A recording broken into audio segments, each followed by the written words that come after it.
Ang nanay ba? Ang nanarating mo. Parang boring na. Sana ka layo na. Ay, lapit siya pala. Ano yan? Ano pumpus dito lang? Sige na. Lalim, lalim. Lalim.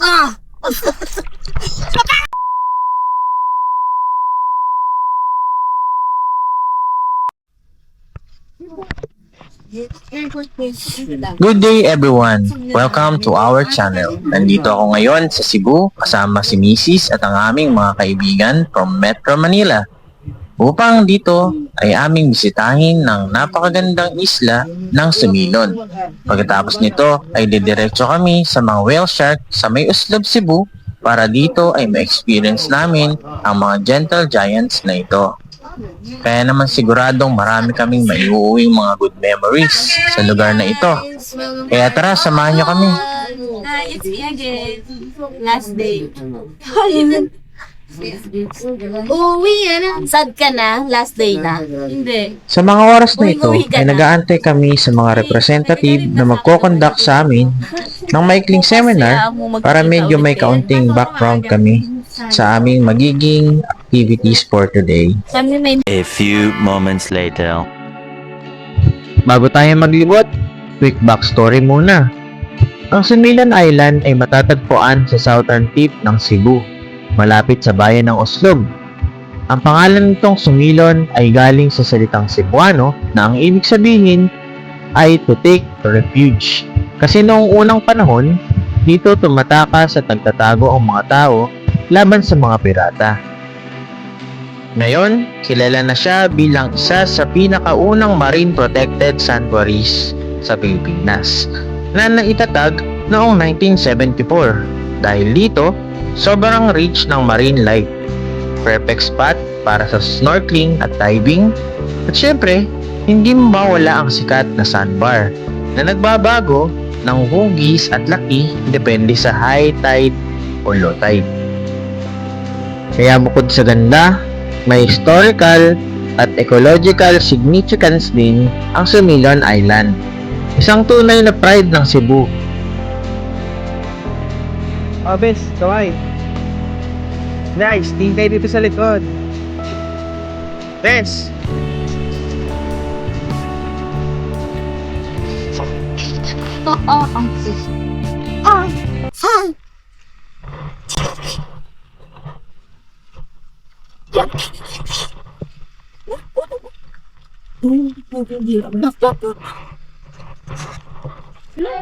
Matapos ang maikling briefing session na isinagawa ng aming mga tour guides, ay agad na kaming nagtungo sa bangkang aming sasakyan.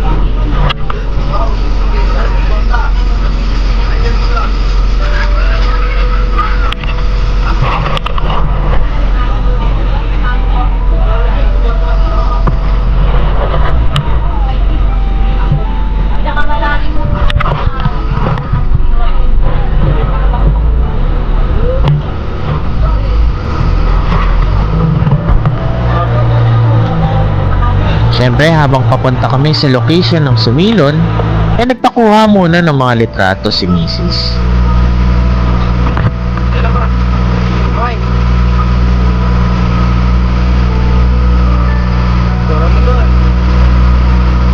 At matapos nga lamang ang ilang mga sandali, ay nakarating na kami sa isla.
kasi, kaya sumilong. Ha, ha, ha, ha. Kamay muna guys, kamay muna. Dito. Dito ay nilibot muna namin ang ibang bahagi nito. Matapos nun, ay kumuha ulit ng mga litrato. Uy! Ayun o. Seryoso siya guys. Malapit na yun. A few moments later.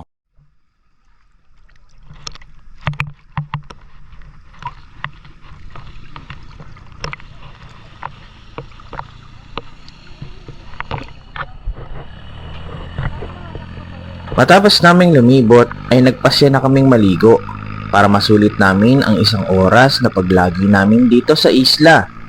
At ito na rin yung huling araw namin dito sa Cebu. Kaya ginawa na namin ang lahat para mag-enjoy kami sa araw na ito.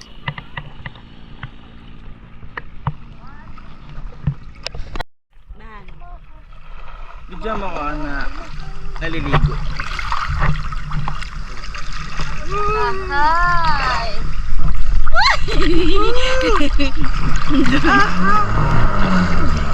Against the light dyan.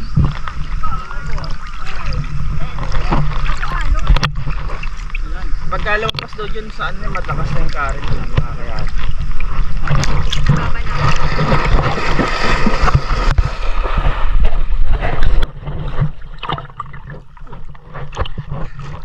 Buhay mo na kayo guys. Hi, it's me again. Oo. Forever and always. Chill, mamaya uwian na. Ano Again. kayo sa baba? Si Chid. Ay, ito talaga hindi tayo maano. Dito tayo sa malinaw-linaw. Malinaw-linaw. Bes, tignan mo muna kasi mga 20 seconds 2, lang yan. 3.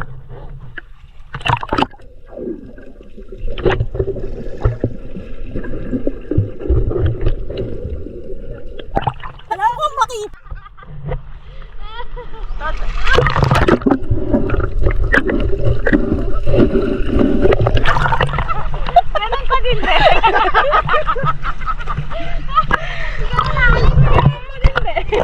Natapos namin ang isang oras na pagtatampisaw sa isla ng Sumilon. At ngayon ay papunta na kami sa Oslob upang dito ay ma-experience naman namin ang mga naglalakihang mga whale shark.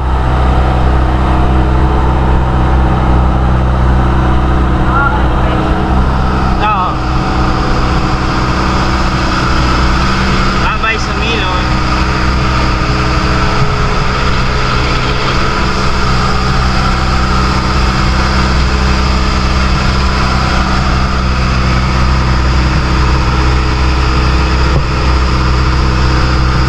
A few moments later.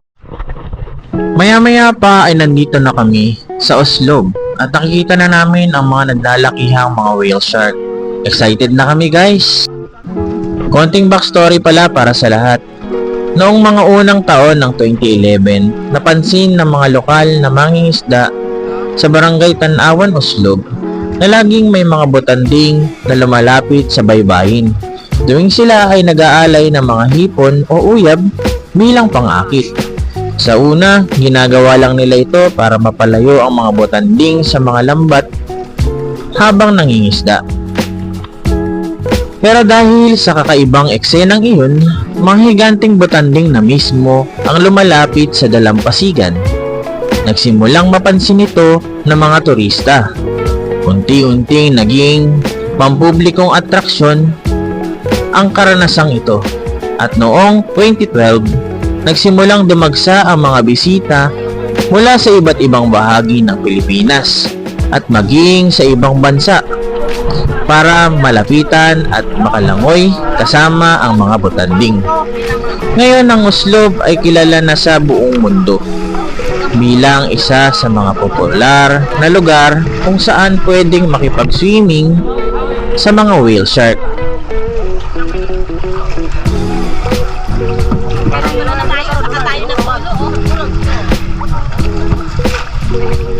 Para siyang ano.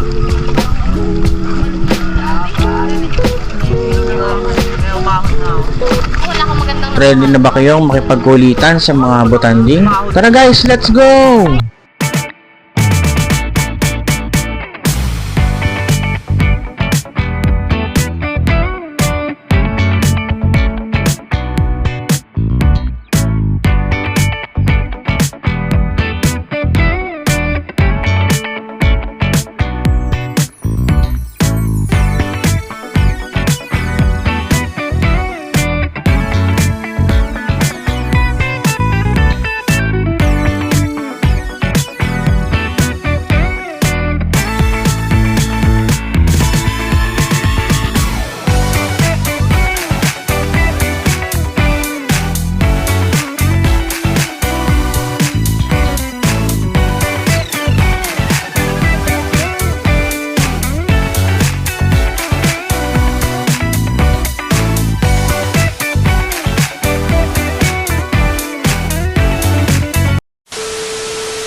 At kung nandito ka pa sa part ng video namin ito, ay salamat muli sa pagsubaybay sa aming vlog.